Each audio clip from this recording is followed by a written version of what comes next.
Morning all. I'm in Koh Phangan, Thailand, in the Gulf of Thailand, little island. Amazing place. I was literally guided here last year by dreams and synchronicities, and I couldn't believe it what I found when I got here. In New Zealand, in nature, I hold a very high frequency and blissful state, but coming here, it was staggering the frequency this place holds. The legend is the island is over a crystal formation, and the beach I'm on here, the whole beach is just little quartz crystals, and I slept on the beach last night, and at full moon, it's just amazing.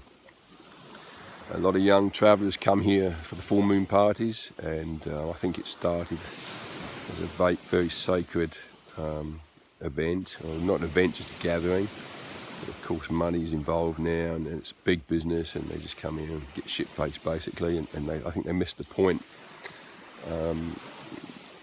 People that end up staying and living here, everyone you talk to, they talk about manifesting and how quickly things manifest. You come in with an idea, and things it's happened to me at a staggering pace. I say in New Zealand, this is how I live anyway. When I came here, I just the slightest thought, and then bang, it was happening, and people were lining up, and can't begin to explain it unless you've experienced it. But I come here for two reasons. One, last year I just chanced upon a little event, the Koh Phangan Man. It's their little version of the Burning Man festival, and it's just amazing little things. Very Thai style, very simple, no fuss.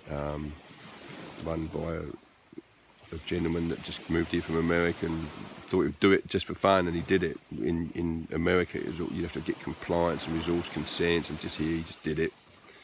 And it was such a success last year that he's doing it again, and it starts today to coincide with his birthday and the full moon.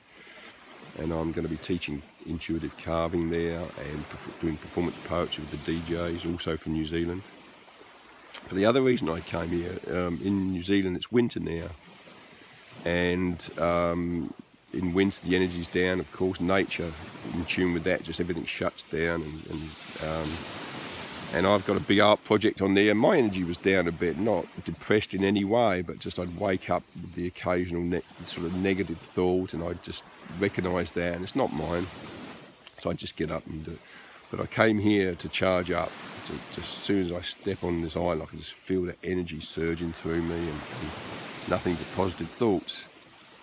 And there's anyone that follows me knows it's a big thing for me to try to shift what's going on in the mental health system of the world, the pharmaceutical-based myth of what mental illness is.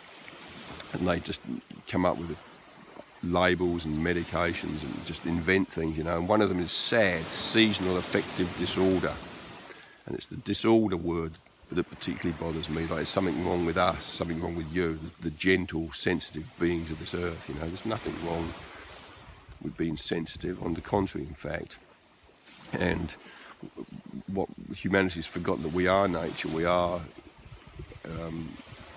connected with everything in nature, and the more sensitive you are, the more tuned in you are to that. And as a child, for me, growing up in London around that negative frequency of just all these negative thoughts, and I thought they were mine. They're not. I was just tuning in to what was around me. But didn't know that then. We're not taught that in our culture.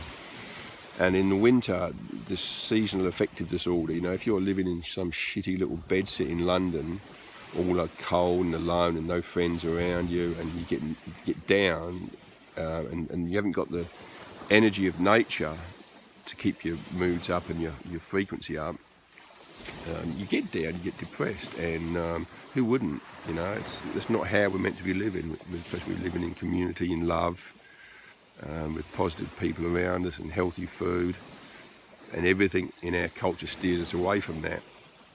So I come here to charge up, and also to help others to break out of their negative sort of mindsets. 2 years ago I was in a shitty little flat. It wasn't shitty, it was just a state I was in, this shitty negative place. I'd been shut down by fears and negativity, It got so bad that I just had to change. I knew the medications would make it worse. I'd been through all that drama, so I started breaking through, fighting my fears, and from that shitty little place to